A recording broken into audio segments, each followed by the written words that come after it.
Welcome back. Now let's get our teeth into today's business.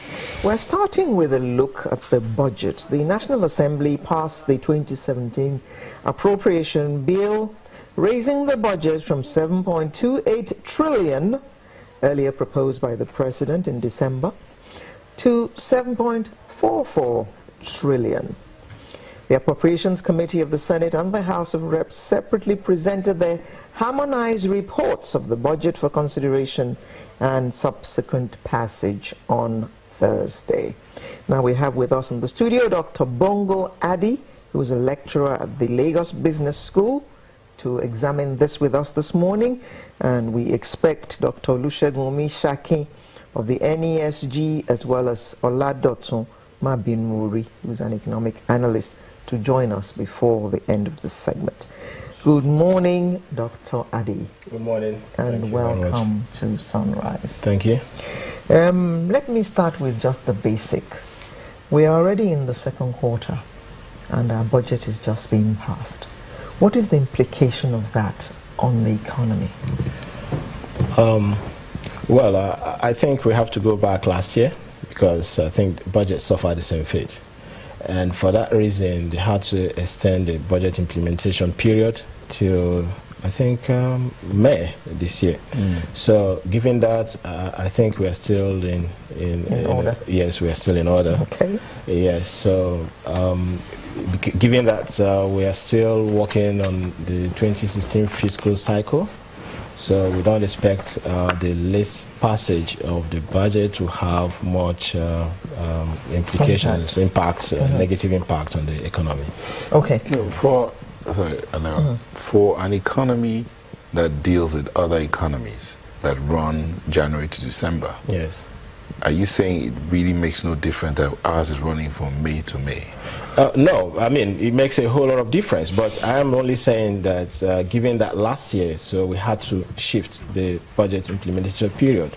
So the late passage of the budget this year wouldn't have, of course, we've already missed the timing from last year.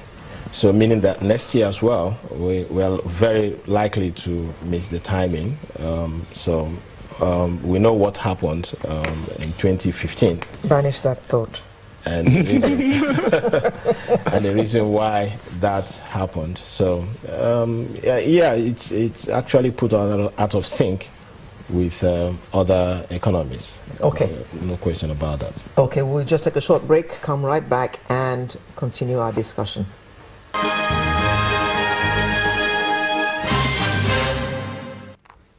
Welcome back. We've since been joined by an economic analyst, Mr. Oladotun Mabinuri. Good morning. Good morning. Thank you for joining us. Thank you. Now let me just take the next question to you. The President presented the budget to the National Assembly in December. What are your thoughts about the length of time it has taken the National Assembly to actually deliberate and pass this? Well, the budget actually was presented 14th of December last year and was passed into law 11th of May this year. That's 5 months.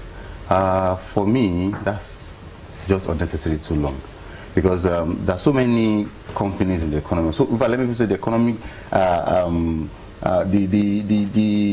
the economy itself depends on the budget. There are some companies, for instance, I'm into training. There are some constructors that some of our clients will go to, okay, we want to do this for this, so we are waiting the budget. Imagine waiting for budget for good 5 months. And we have 12 calendar months in a year. So before you know it, it's almost it's as good as saying 5 months is gone. Because according to Fiscal Responsibilities Act says, budget should be passed should last from January to December. Now 5 months is gone into the year. There are so many companies here in Nigeria that they have their financial year to run between January and December. Are we saying now that they should change the accounting year end to suit a government budget that comes out in May every? Well, last year it was May. This year is May again. Fine, it will still last. It will still go the cycle of 12 months. But that's not what we are saying. We are saying let's go back to the Fiscal Responsibility Act, which says let it be between January and December, so everybody can plan. Well, okay, these are fiscal year. Even government fiscal year is January to December. So I will not have any May to May. So I think it should start from the executive. The executive should start by presenting the budget. If you take the House of Assembly, National Assembly, for instance, 5 months to get it done, tell them, make this maybe 3 months, then you present it by September. So by December, so instead of presenting in December and it comes out in May, presenting it says September and it comes out December. So by January, we all know that we're going into the new year with a new budget. You can plan your year, and before you know it, the economy will move towards the right direction. Yeah. Dr. Adi, the presentation, the timing here, is it a question of time it was presented? Is that what determines how quickly it can come out? So how long do you think ideally should take for a budget to be scrutinized and it comes out? I mean, by the legislators? Yes. Well, let's just look at it from the order of things. It shouldn't be more than 2 months to start with, meaning that the budget, if we expect to have the budget by 1st January, which is the ideal, the budget should be in the hands of the members of parliament, say by November, beginning of November, so that they have letters, so that they have 2 months to scrutinize the budget, to do whatever they want to do with the budget, to ensure, because the way, like my colleague said, they are not taking the economy seriously. I have a friend who came here to make a presentation last year. He says that our politics has eaten our economy for breakfast. So everything is suffering at the altar. You know, we are sacrificing our economy at the altar of politics. And that is not acceptable in any way. It is not acceptable. Okay. Doctor, let's look at the budget itself now. Parliament actually increased the figure that was given to them, sent to them by the president. Last year it was called budget padding. This year we're not saying anything, but I think they opted by about 16 or so billion. Now, is it within their purview to actually be injecting figures into what was presented to them? They actually have the right to do that, because that's what we call checks and balances. Okay. That is, even if there are no checks from the legislature, that means the government, the executive becomes unduly too powerful. And we know that power corrupts, absolute power corrupts, absolutely. So we're saying that they should be there to check whatever the executive is doing. Changing the figure from the executive presented 7.23 7.229 trillion to them, and they jacked it up to 7.441. See, these are some of the figures that they increased. The only part where they reduced anything was in transportation, but every other arm that had monies added was more or less like an increase.